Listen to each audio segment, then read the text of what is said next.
Hubo una vez un hombre tan poderoso que millones lo llamaban Dios. Un emperador al que nadie miraba a los ojos, cuya sola palabra podía levantar palacios o condenar a muerte a un pueblo entero. Este hombre no era un guerrero más, ni un simple rey entre muchos. Él era el faraón del Éxodo. El mismo que, en un acto de osadía jamás visto antes, se atrevió a mirar al cielo y preguntar con desprecio, ¿quién es Dios para que yo oiga su voz? Desde el primer aliento de esta historia, sentimos que no es un cuento cualquiera. No es la historia del héroe con capa, sino del villano con corona. Pero, ¿y si te dijera que este villano no comenzó siendo tal? ¿Y si detrás de su corona se escondía un hombre atrapado entre el miedo a perderlo todo y el deseo de convertirse en eterno? Faraón no es solo un personaje bíblico. Es el símbolo de todo corazón que se endurece cuando la verdad golpea a la puerta. Representa a todos los que, embriagados por el poder, olvidan que el tiempo, la vida y el destino no les pertenecen. Desde su trono de oro, en una tierra que se creía eterna, él no solo gobernaba Egipto, creía gobernar el universo. Pero un día, frente a ese trono, se presentó algo que ni su ejército, ni sus hechiceros, ni sus dioses pudieron controlar, un simple hombre con un bastón y un mensaje del cielo. Desde ese momento, se desataría una guerra silenciosa pero brutal. Una guerra entre el poder humano y la voluntad divina. Entre la arrogancia de un hombre y la paciencia de Dios. Esta historia no es solo para contar. Es para confrontar. Porque el faraón del Éxodo no es una figura lejana, es un espejo para todos los que alguna vez han pensado, ¿y quién es Dios para decirme qué hacer? Prepárate para entrar en un Egipto donde el río era sangre, el cielo se oscurecía y el corazón del hombre se volvía piedra. Aquí comienza la historia del hombre que desafió a Dios y perdió. En el tiempo del faraón del Éxodo, Egipto no era solo un país, era el centro del mundo. Sus pirámides ya tocaban el cielo. Sus templos, inmensos, eran fortalezas donde miles trabajaban desde el amanecer hasta que la luna salía, cincelando piedra como si tallaran la eternidad. Era una civilización obsesionada con la muerte, pero enamorada de la vida. Una nación donde el tiempo se medía no por días, sino por dinastías. Los ejércitos egipcios marchaban con precisión matemática. Sus carros de guerra eran máquinas letales impulsadas por caballos que rugían como tormentas en el desierto. Y en el corazón de esa maquinaria perfecta estaba el faraón. Pero no era visto como un simple gobernante. No. Él era el hijo de Ra, el dios del sol. Su sangre, según ellos, era divina. Su palabra, incuestionable. Su trono, sagrado. Nadie hablaba por encima de él y nadie vivía para contarlo si lo hacía. La ciencia, la medicina, la arquitectura, todo en Egipto parecía adelantado a su época. Mientras otras culturas aún dibujaban con piedras, los egipcios ya escribían en papiros, ya diseccionaban cuerpos, ya estudiaban las estrellas. Se sentían invencibles. Elegidos. Superiores. Y en medio de ese esplendor, se fue gestando algo más profundo, el orgullo.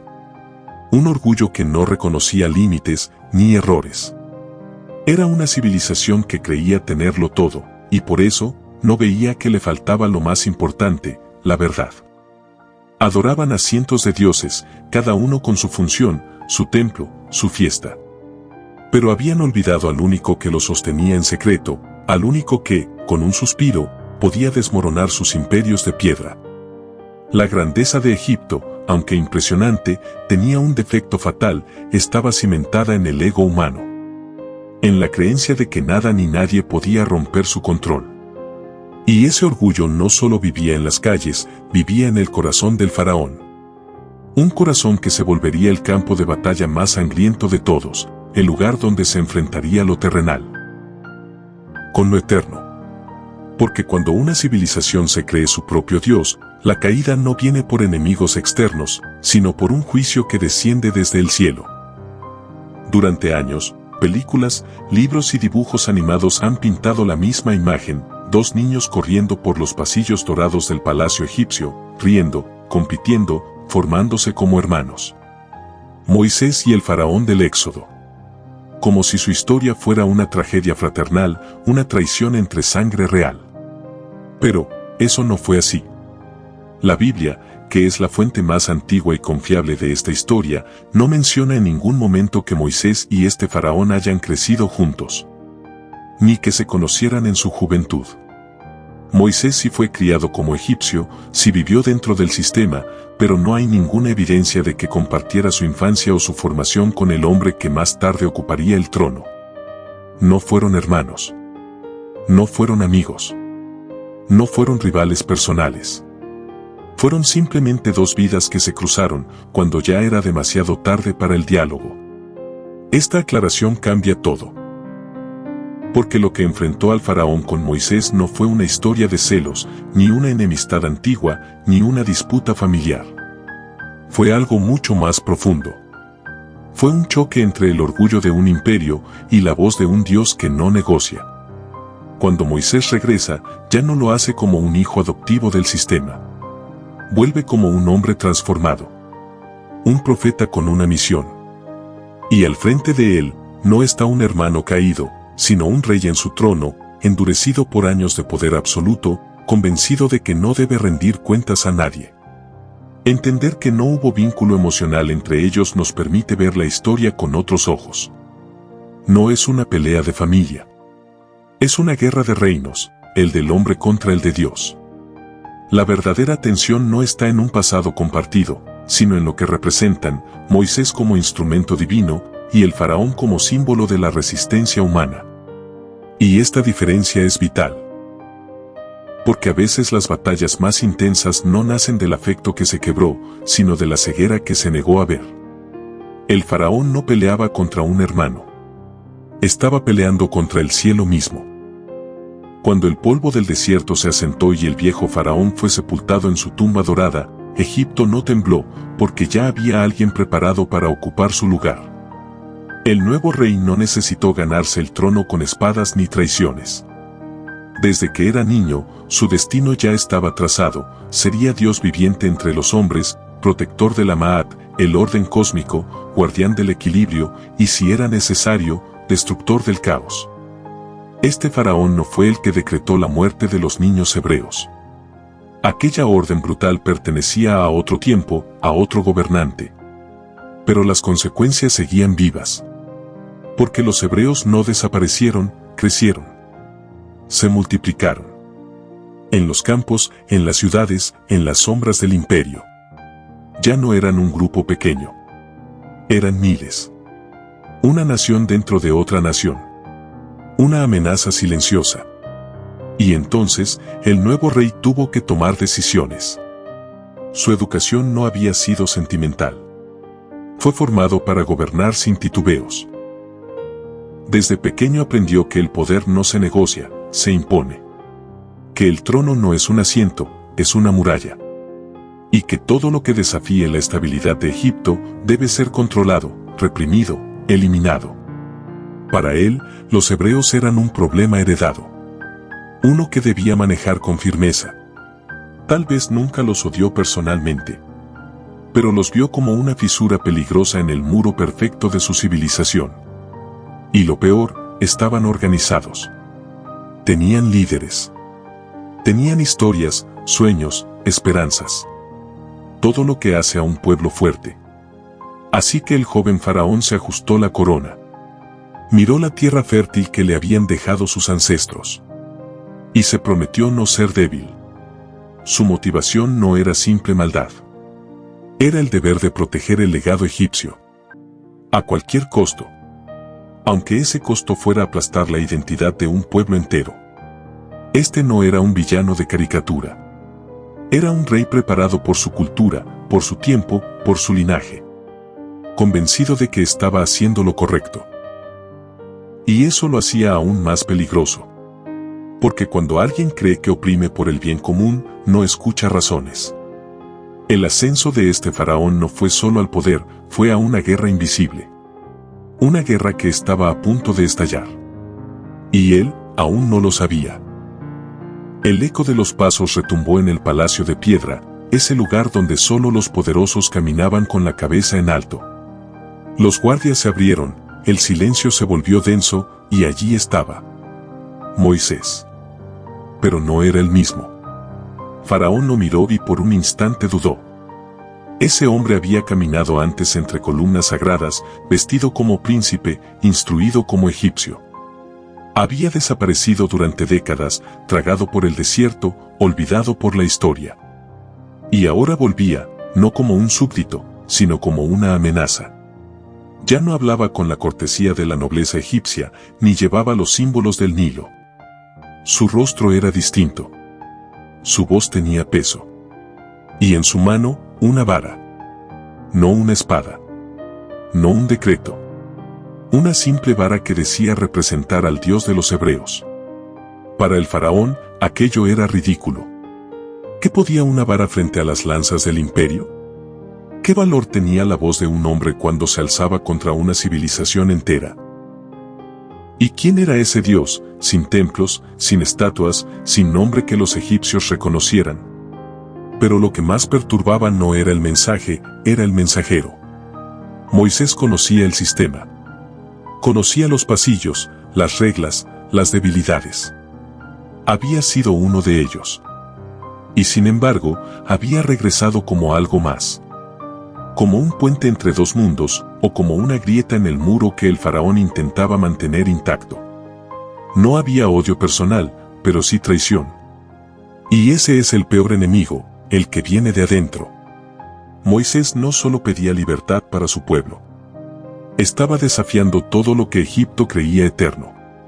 Estaba plantando cara a los dioses, al trono, a las tradiciones, al orden.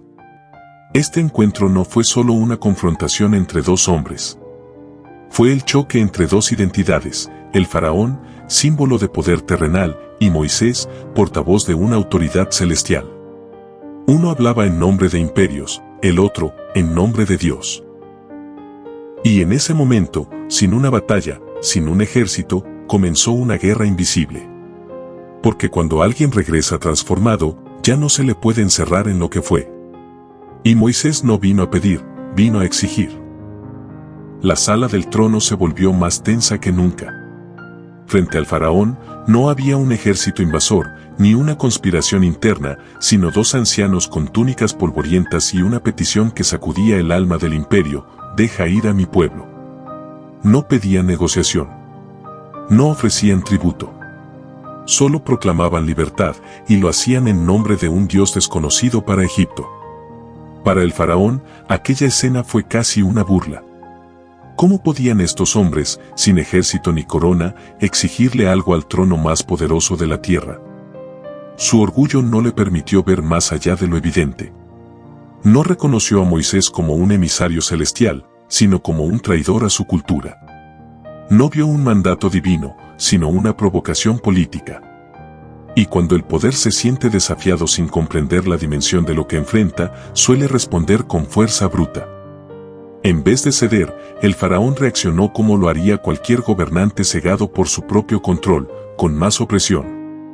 Endureció las cargas de los hebreos. Les exigió hacer ladrillos sin paja. Multiplicó su trabajo, su miseria, su dolor. Quería que olvidaran la idea de liberación antes de que echara raíces. Que la esperanza muriera ahogada en sudor. Pero esta no era solo una medida económica ni un castigo cualquiera. Era un mensaje. Un grito desde el trono: aquí mando yo. Ningún dios extranjero dictará mi política. Y sin darse cuenta, el faraón no solo aumentaba la esclavitud de un pueblo, también comenzaba a encadenarse a sí mismo. Porque el verdadero problema de los tiranos no es el poder que tienen, sino la falta de humildad para reconocer que hay algo, o alguien, por encima de ellos. Cuando un corazón se endurece, se convierte en su propio verdugo. Y así, con cada orden que daba, el faraón no aplastaba a Moisés, se iba encerrando más en su tragedia. Este fue el inicio del gran conflicto. Un desafío que parecía insignificante en apariencia, pero que en realidad era el primer temblor de un imperio a punto de colapsar. Porque cuando el poder se niega a escuchar, incluso una vara en manos de un profeta puede abrir grietas en los muros más sólidos. Lo que comenzó como una guerra de señales ahora se había convertido en una ofensiva implacable. Una tras otra, las plagas caían como golpes de martillo sobre el imperio egipcio. No eran simples molestias, eran fisuras que comenzaban a partir, una por una, las columnas invisibles que sostenían la grandeza de Egipto. Primero fueron los piojos. Insignificantes, casi ridículos, hasta que se volvieron plaga. Cubrían hombres, animales, templos. Invadían lo sagrado y lo cotidiano. Luego llegaron las moscas, como una niebla viva, oscura y zumbante, cubriendo ciudades enteras. La pestilencia siguió, el ganado, ese símbolo de riqueza, se desplomaba muerto en los campos. Y Egipto, acostumbrado al control, al esplendor, al orden, empezó a desmoronarse. Los sacerdotes no tenían respuestas. Los magos, que antes imitaban milagros, ahora estaban en silencio, temblando. Pero el faraón no cedía. Su mirada oscilaba entre el terror y el orgullo. Sabía que algo más grande lo enfrentaba, pero no estaba dispuesto a rendirse. Porque rendirse no era una opción para un Dios viviente. No para alguien que, desde niño, fue adiestrado para no arrodillarse ante nadie. Y allí estaba el verdadero quiebre. No solo entre él y Moisés, no solo entre él y su pueblo. Era el quiebre entre su mundo y la realidad de un Dios que no pedía permiso para actuar. Era el colapso de un sistema espiritual basado en la ilusión del control. La batalla ya no era entre dos líderes, sino entre dos reinos, uno de humo, otro de verdad. Y cada plaga era como una grieta que dejaba al descubierto lo que siempre estuvo roto. El faraón todavía creía tener elección. Pero la verdad ya había empezado a entrar por las grietas. La tierra tembló bajo el peso de cada nueva plaga. No eran simples castigos, eran advertencias. Puertas entreabiertas que ofrecían una salida antes del desastre total. Pero una y otra vez, el faraón, atrapado entre el miedo momentáneo y la arrogancia persistente, eligió cerrarlas. Primero, cayó el granizo. No una tormenta común, sino fuego mezclado con hielo. El cielo parecía quebrarse. Los campos fueron arrasados, los árboles arrancados de raíz, los templos golpeados por piedras ardientes. El mensaje era claro, el cielo mismo no respondía ya a los dioses de Egipto, sino a alguien mucho más alto. Y por un momento, solo por un momento, el faraón vaciló. Prometió ceder. Habló de dejar ir al pueblo. Pero apenas las nubes se disiparon, también lo hizo su palabra. Luego vinieron las langostas. Miles. Millones. Una nube viva que devoró lo poco que el granizo no había destruido. No quedó fruta, no quedó verdor. Egipto, tan orgullosa de su fertilidad, ahora era un desierto devorado. Y otra vez, el faraón se quebró, solo lo suficiente para negociar, y luego volvió a endurecerse. Como si no aprendiera, como si cada plaga no fuera una advertencia sino un simple obstáculo que había que aguantar. Entonces llegó la oscuridad. 3 días. Completos. No una sombra, no una simple falta de sol. Era una oscuridad densa, casi viva. Como si el mundo hubiera retrocedido al caos anterior a la creación. Las lámparas no iluminaban. Los fuegos no ardían. Nadie se movía. Solo Egipto, atrapada en una cueva sin fin. Y ni así se dio del todo. Lo más inquietante no fue la fuerza de las plagas, sino lo que revelaban, que el corazón del faraón se endurecía no por ignorancia, sino por elección. Cada plaga era una salida, una mano extendida, y cada vez, él la rechazaba. Ahí está el verdadero peligro de jugar con las advertencias divinas. No es que no sean claras. Es que mientras más las ignoras, más difícil se vuelve escucharlas. Porque el corazón no se vuelve piedra de golpe. Se enfría poco a poco, con cada oportunidad que se deja pasar. Y Egipto, por seguir a un corazón así, caminaba directo hacia su noche más oscura. El aire ya no era solo denso por las plagas pasadas, era denso por el silencio. Egipto estaba agotada. Su economía colapsada. Sus campos arruinados. Sus sacerdotes humillados. Su pueblo en pánico. Y, sin embargo, el faraón seguía ahí, firme, impasible. De pie sobre las ruinas de su orgullo. Pero entonces vino la última advertencia. La más devastadora. Moisés no habló con gritos ni con señales. Solo dijo lo que nadie se atrevía siquiera a imaginar: la muerte alcanzaría a cada primogénito de Egipto. Desde el hijo del faraón hasta el del siervo más pobre. Ninguna casa quedaría intacta. Fue un golpe seco, sin metáforas. No más agua en sangre, no más ranas ni oscuridad. Esta vez, sería vida por vida. Y el mensaje no era solo para un hombre. Dios estaba juzgando algo más profundo que la terquedad del faraón. Estaba juzgando todo un sistema que se había construido sobre el sufrimiento de otros. Un imperio que había prosperado esclavizando, humillando, aniquilando lentamente la esperanza de un pueblo entero. En Egipto, el hijo primogénito no era solo un niño, era el símbolo del futuro. El heredero del legado, del poder, del linaje. Era el corazón de la continuidad. Y ahora, ese corazón estaba en la mira. El faraón, aún con el rostro endurecido, no imaginaba que lo impensable lo alcanzaría a él también. Porque el orgullo tiene esa extraña capacidad de hacernos creer que somos intocables, incluso cuando el mundo alrededor ya está ardiendo. Esa noche no fue como ninguna otra. Mientras los hebreos preparaban la cena pascual y marcaban sus puertas, Egipto dormía sin saber que sería la última noche de muchos. Porque cuando se rechazan todas las advertencias, solo queda el juicio. No era venganza. Era justicia. El faraón tuvo múltiples oportunidades para detenerlo todo. Cada plaga fue una mano extendida, una chance de redención. Pero eligió el control. Eligió el ego. Y al final, esa elección tendría un precio que ni el oro de Egipto podría pagar. El reloj del juicio había marcado la última hora. Y en medio de la oscuridad se escucharía el llanto de una nación quebrada. El amanecer llegó, pero no con paz. Egipto estaba en ruinas, las calles aún húmedas por las lágrimas de la noche anterior, los altares silenciados, los templos sin respuesta. Los hebreos ya no estaban. Habían partido apresuradamente, con el corazón temblando y los ojos llenos de una libertad que no conocían. El orgullo tiene un punto ciego. Una voz interna que susurra: todavía puedes ganar. Aunque el mundo se desmorone, aunque el dolor sea evidente, aunque la advertencia ya haya sido dada, el corazón soberbio siempre cree que puede imponerse una vez más. Así estaba Faraón. Herido, pero no quebrado. Derrotado, pero no rendido. Había perdido a su hijo, su pueblo estaba de luto, y su imperio temblaba, pero su orgullo seguía gritando más fuerte que el juicio. Así que, en su acto final, no buscó paz. Buscó revancha.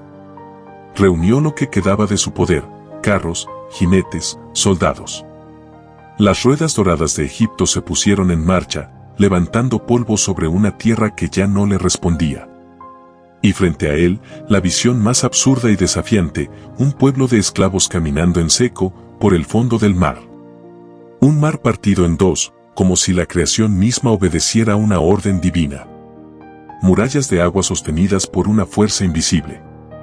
Y sin detenerse, Faraón entró tras ellos. Pensó que si Moisés pudo cruzar, él también. Pero no fue así. Las aguas que habían sido camino para unos, se convirtieron en tumba para otros. Cuando el último hebreo pisó tierra firme, el mar se cerró con furia. Ni un carro quedó. Ni una lanza. El rugido de los caballos fue reemplazado por el silencio del juicio. Así cayó Faraón. No en batalla, no por Moisés, sino por desafiar al mismo Dios. Su poder, su ejército, su nombre, todo se hundió bajo la ola que no se puede detener, la justicia divina. Y el mensaje fue claro: nadie puede alzarse contra Dios y seguir de pie. su nombre no aparece. En toda la historia, el faraón que desafió a Dios permanece sin identificación clara en la Biblia. No hay tumba que se mencione, ni monumento que se levante en su honor. Solo queda el recuerdo de sus decisiones, sus errores y su caída. Un hombre que tenía todo el poder, todos los recursos, todo un imperio postrado ante él y que terminó tragado por el silencio más profundo de la historia. Eso ya lo dice todo. Egipto, como nación, sobrevivió. Siguió existiendo en los mapas, reconstruyó sus templos, volvió a ver días de sol sobre el Nilo. Pero el faraón, él quedó borrado. Ni siquiera la Biblia lo recuerda por nombre. No por olvido, sino por juicio. No hay honor en la terquedad. Su historia no fue escrita para inspirar, sino para advertir. Porque al final, lo que se levanta sin humildad, se derrumba con violencia. Este faraón no cayó solo por sus errores políticos o sus decisiones militares. Cayó porque no supo doblar el corazón. Porque confundió dureza con fortaleza. Creyó que ceder era perder, que someterse a algo más grande que él era una humillación, cuando en realidad era la única salvación. Dios no estaba buscando destruirlo. Desde la primera plaga hasta la última advertencia, cada señal era una oportunidad para cambiar. Pero el orgullo tiene esa capacidad letal de hacerte sordo, incluso cuando el mundo se rompe a tu alrededor. Hoy, miles de años después, el eco de su historia sigue sonando. Y no por gloria, sino por tragedia. Su legado no está en estatuas ni pergaminos, sino en la advertencia silenciosa de lo que ocurre cuando alguien se resiste a la verdad hasta el final. Es un espejo incómodo. ¿Cuántas veces preferimos endurecernos antes que ceder? ¿Cuántas veces dejamos que el ego decida por nosotros?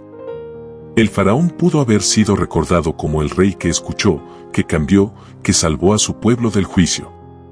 Pero eligió el otro camino. Y su nombre, enterrado bajo siglos de arena, nos recuerda que el poder sin humildad es destrucción asegurada. Una historia que no inspira, pero que jamás deberíamos olvidar. La historia del faraón termina en silencio. Sin su nombre, sin estatuas que cuenten su final, sin himnos que canten su gloria. Solo queda un eco, el eco de una oportunidad perdida. Y en ese vacío, en ese desenlace que no fue épico sino trágico, se esconde una pregunta que atraviesa el tiempo: ¿y si tú fueras faraón? Porque esta historia no es solo sobre Egipto, ni sobre Moisés, ni siquiera solo sobre Israel. Es sobre nosotros. Sobre cada momento en que sentimos que perdemos el control. Cada vez que nos aferramos al orgullo, al yo tengo la razón, al nadie me dice qué hacer. Es fácil mirar al faraón y juzgarlo. Pero ¿cuántas veces nosotros también hemos endurecido el corazón? Él tenía poder, riqueza, sabiduría humana, una corte llena de consejeros, magos, soldados. Pero no tenía lo más importante, humildad. Y esa fue su caída. No fue derrotado por Moisés. Moisés no tenía ejército, ni ejército lo necesitaba. Fue derrotado por su propio corazón.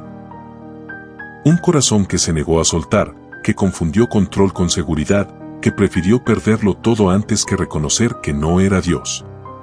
La historia del faraón no es antigua, es humana. Es la historia que se repite cada vez que la obstinación nos aleja de lo que es verdadero. Cada vez que resistimos una voz que nos llama a cambiar, a rendirnos, a confiar.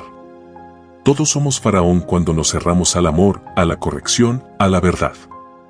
Y por eso, esta historia no termina con un final triunfal, sino con una advertencia silenciosa. Un imperio quedó de pie, sí, pero un corazón quedó enterrado bajo su propio orgullo. Así que, antes de que juzguemos su historia, miremos la nuestra. ¿Qué pasaría si fueras tú? ¿Soltarías? ¿Cambiarías? ¿Escucharías? Porque no siempre el enemigo es externo. A veces, el verdadero desafío está dentro de nosotros. Y esa, tal vez, es la lección más eterna del Éxodo.